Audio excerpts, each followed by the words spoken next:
What's happening, folks? Welcome back to the channel. It's full-time reaction to Celtic 3 Hearts 0 here at Celtic Park. I've got Lee and Kenny with me to go over it. Kenny, another step closer to sealing the title. What do you make of that one today? I thought there was a bit on the game today in terms of showing a reaction to the Derby defeat, stamping out any possibility of some wobble going into the final few games of the season, and they did that. I mean, the first 10 minutes of the game, though, wasn't that comfortable. Hearts looked like they were just setting up in the way Rangers did in terms of a front three trying to press our defence, trying to prevent us getting out for the back. And it worked for them actually quite a bit through that first half. So that's something I still think we need to look at, despite having a comfortable win today. But the difference today was you had McGregor back in, dictating the tempo of the game, sitting in that six, just making the rhythm of the game a lot better for a forward. So this time we're a lot sharper, a lot more invention. Kuhn back to much more like himself, that great close control and pace. First goal of Daizen, if that's Daizen of 18 months ago when he's put through and goal like that, there's a whole range of outcomes, right? But the Daizen of this season opens his body, bang in the corner, just settles everything down, settles the stadium down, and that's been the mark of Maeda all season. So it was really pleased. The game was dead at half time. The second half, pretty uneventful stuff, wasn't it? But I mean, when you're pushing 50 games at this point in the season, you do need to protect people's legs. You're not going to go gung-ho in a game like that when the points are already won. Nice to see 5 subs. Bernardo, nice freshness about Bernardo, I thought, when he come on. So look, a really solid, professional, controlled outing that pushes us almost there. Aye. Lee's, as Kenny says there, I think a big factor in the first half was Callum McGregor. Once the game settled down, Hearts did have a chance. I think Sinisalo, obviously a lot of attention on him coming in to replace Schmeichel. He makes a good point blank save from a corner, and Hearts did have chances in that first half, but I thought a big factor for us was the return of Callum McGregor, and it's just the calmness and the composure on the ball. I think he's above everybody else in the team at how he can just take the ball in, link the play, and he plays a lovely ball through for Daizen for the first goal. What I love about McGregor is he always seems to have time. There's always time on the ball. He makes the time, makes the space. Against Rangers a couple of weeks ago, they closed up the space so quickly. I just think we struggled just to get out, and I think today we struggled, like you were saying, the first 10 minutes we kind of looked like we were struggling a little bit to get the shape right, but McGregor is always that linchpin in there. And I actually said to guys last week, I think we'll be okay against Rangers. I thought that we had enough in the midfield to do it, but you don't notice it till he's out, how much he makes a difference. Just open his body, get the ball out wide and moving the ball quicker. But yeah, he's such a key part. He's going to be such a huge boy to replace down the line. But yeah, we really missed him a few weeks ago, but pivotal today and how we got back into that first 15-20 minutes, and then we took it on, and like you say, second half, bit of a non-event, but we did the job in the first half. So. Yeah, absolutely. Kenny, you've talked about Daizen already, 30 goals for the season, which is a remarkable return given obviously he's played a lot from the left-hand side, more through the middle since January, but again, that composure, as you said, is a lovely first goal, but again, Kuhn on the counter-attack. I think the game actually today had some of the hallmarks from the game at Tynecastle where we played Hearts. They had some chances in the game first half, but because they're trying to be aggressive and have a higher position in the pitch and presses, we were able to exploit them in the counter-attack with the pace of Kuhn. In the second goal, Kuhn does really well. Hatate does well to nick it round the corner for Kuhn, but Daizen's in the right place again for the cutback, and what an incredible season he's having. Yeah, I mean, he's probably going to end the season with sort of 35 goals when he's been largely playing out wide, which is an incredible return. I don't think we've ever had a return anything like that from someone who's been primarily a winger. But what he was also doing well today for his 2 goals, he was staying on side. He was playing right on the margin of being offside, but he held his run brilliantly. Proper striker play, proper number 9 play, and his finishing was so composed. I mean, it'd be an enormous loss if somebody comes along in the summer and says, look, there's £25 million or something, we're going to take him off you. We'll talk of a new contract this week. Yeah, I mean, the board have got to, he's got 2 years left, so you can't let that get any lower, because if it gets to 1 year, then the way it starts to go with the player and other people that are going to be bidding on him. So now's the time to do it, and they've got to get around the boardroom table and put whatever, stretch their legs as much as they possibly can, and get him a new financial deal that gets him in for another 2 years on top of what he's got at the moment. Well, he signed that. I don't know. There's always pros and cons to that. If you ask Kyogo if he's enjoyed his time when he left, he's had a nightmare. But to go and play at one of the highest, I think he could play it. He could play in any league in the world. Daizen Maeda.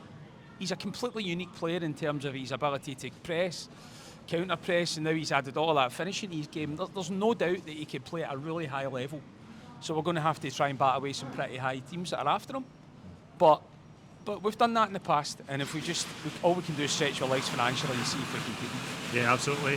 Lee, Nawrocki did keep his place in the back four today. I didn't actually think that would be the case. I had a nightmare with starting 11 though, so that shows you what I know. What would you make of Nawrocki today? Yeah, I thought he was pretty solid. I don't think even against Rangers, I don't really think he did too much wrong. I think there was bigger problems in that game, and today he was quite comfortable. I don't think really Hearts offered us too much trouble apart from that first chance in the first half, but he was quite comfortable. He moved the ball well at his feet. I like, maybe he's not sharp enough, but maybe just getting out the feet more. He's playing on the left hand side, which is always difficult, but I mean, for a guy that's been out the cold for the most of the season, I thought he was pretty good, and yeah, we didn't look very troubled at the back, so you know, it was weren't tested enough to kind of judge him. But maybe next week away at St Johnstone, a team that are, you know, possession based now, and they'll probably go for it a little bit more. We'll see a bit more of him on that pitch as well. But yeah, I think he's staked his claim. Trusty was on the bench, so didn't get back in. So that's the only thing we don't know in it. Was it too early for Trusty, or was it a decision if they're both He sort of alluded to the fact it was too early in the interview in the way in. I missed that. I think he would be his number one now, I think, overall. But you'd expect that. He's done no harm. He cost a lot of money, He did. We expect him to play, and he's done pretty well the last couple of weeks. So we'll see what happens. We'll see how that one goes. Would you make a Sinisalo today, Kenny? Yeah, I thought he was good. I mean, the first couple of minutes when it was really thundering down with wind and rain, there was a ball right under the bar, spinning ball, quite difficult, and he just held on. He could have turned it over the bar, he could have punched it, he just held on it, and I thought that's a sign that he's actually pretty confident here. And then the two smart saves after that. The first half was pretty clumsy defensively for Celtic.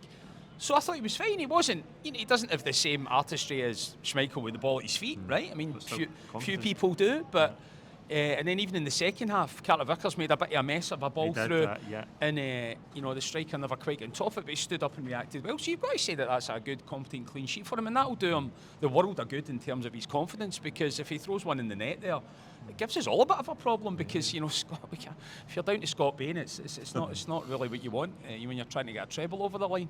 So that was actually one of the big takeaways today. I think that we've come away with giving him some confidence and a clean sheet. Yeah, probably sterner test to come for Sinisalo, Lee, but like Kenny says, a clean sheet, good for a goalkeeper, good for his confidence, his first league start, just to come in, have a steady outing, and then build. I think it can only be. He's been waiting patiently for his chance. I know he came in the cup game.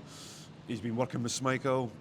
The team there, Stevie Woods is well respected as a coach, so I don't really have any worries about him coming in the day. I know shot stopping wise, he's up. They rate him highly when he was at Villa. It's always the ball at the feet, and it was a lot of times in the first half of the day where we were right back on the goal line, just about trying to get out from the defence. You just worry that, like we did the other week against Rangers, and it was going straight to them. They were pouncing on it. Hearts were trying to do same sort, but. Yeah, I think he'll probably. I don't know what the intent of the injury is now, if he's out for the rest of the season, Schmeichel, but it seems that he's going to be out for the next wee while. But I would take him over Scott Bain definitely at the moment. Kenny, second half non-event really. It often happens in games where you've got such a commanding lead at half time. Second half just doesn't materialise into any great spectacle. But good to see Bernardo back, as you mentioned. Good to see James Forrest back as well. We've been okay with injuries up until that Rangers game this season, but it's good just to have these extra bodies back in it. Yeah, because the bench has been pretty ugly at times the last sort of month, whereas it was nice to see, sort of really established players coming on there for the last few minutes. In a few minutes' time, it's hard to give you a sort of decent commentary on them. But Bernardo did catch Maeda, but he played a wonderful ball out to the left-hand side from deep, and it just sort of reminds you of the quality that he's got. We've missed Paulo, we have. We could really have done with him against Rangers. He would have made a difference. Obviously, McGregor was a huge miss in that game, but Paulo is another real miss for us as well. So that stands us in great stead. There's probably 9 games if we get to the cup final left. But at this point in the season, with the weight in people's legs, you're going to need the whole squad. So it's a good return to fitness. Yeah, Lee, 8 points required to finish it mathematically. Yep. As I said before the game, you just want us to sprint over the finish line. You don't want us to walk over or stumble over. You just want us to pick up the performance level. I think that's a good step today. Again, putting the Rangers game behind us and really find form going to the end of the season. Yeah, it was interesting hearing Rodgers in the presser yesterday just saying that they like they usually do, they analyse it, they've taken what they can from it. I'd like to see us do well in the last part of the season and hopefully go on and win most of the games, but also go to Ibrox and and show how sure we are the champions. Because I think if we were to get defeated in a third Rangers game, I think it would take the shine off it a little bit. It sounds daft to say, but I know what the fans are like. They'll feel that 3 defeats in 4. So I'd like us to go on and keep continuing the form of today. I'm sure we'll be fine the next couple of weeks, but focus on the semi-final, get into the final, and then go to Ibrox and show the true Celtic that we are and the champions that we are, and lay a stamp down for next season. Say, look, we're going to invest, we're going to improve, we're going to get better. I was speaking to a friend today that was up from Manchester. He's a Man City fan, and he said he's seen that a lot of times when the derbies come along, that Manchester United can come on and win a game. I think Rangers can come on and win a game. Overall, the piece, we're the better team. So I would just like us to finish strong and win the games, and just look forward to next season, get even better. Yeah, hopefully. Kenny, last one on today, man of the match, Daizen Maeda, another one for him. You must be sick fed up collecting man of the match awards this season. Is it anybody else for you? I would give it, well, it's a toss-up, isn't it? McGregor, for me to get to 30 goals and he got an assist as well today, amazing. I would give it to McGregor just because, not just because of the quality of his output. If you really watch the way McGregor was sort of behaving on the park, his leadership was superb today. You forget at times that Arne Engels is a 21-year-old kid, and beside him he needs, you take McGregor out of a team for somebody like Engels, it's a big presence you're losing. And just the way he was vocal at everyone today made a real difference. It just felt, it even made you feel more comfortable watching the whole game, just in the stands, knowing you were in the hands of someone that was a leader. Because we don't have many leaders. Our forwards aren't really leaders, they're brilliant technical footballers. But it was great to see him just control everything again today, and hopefully he can be the pivot for everything as we try and get the treble. Yeah, I think it's McGregor for me as well. Such a reference point for us, just calms everybody down, links the game. We just look a lot better with him. Who is it for you, Lee? Absolutely McGregor for me. Maeda he's going to be the player of the season, so I think he's got that in the bag. But today, just coming back in the team, settled everything down. Even that getting out that 10-15 minutes out of the way, you could see McGregor just like getting the ball moving again, left to right, finding the pockets of spaces, and he just links everything. Like you said, Ken, he's a linchpin for the team, and we noticed it so much against Rangers the other week. So yeah, man of the match for me today. Brilliant performance, and he's going to lead us on to the championship. Yeah, brilliant. There you go. That's it for full-time reaction today. Like the video, gives your own thoughts on the game below. We'll see you during the week for the build-up to that game at St Johnstone. Thank you.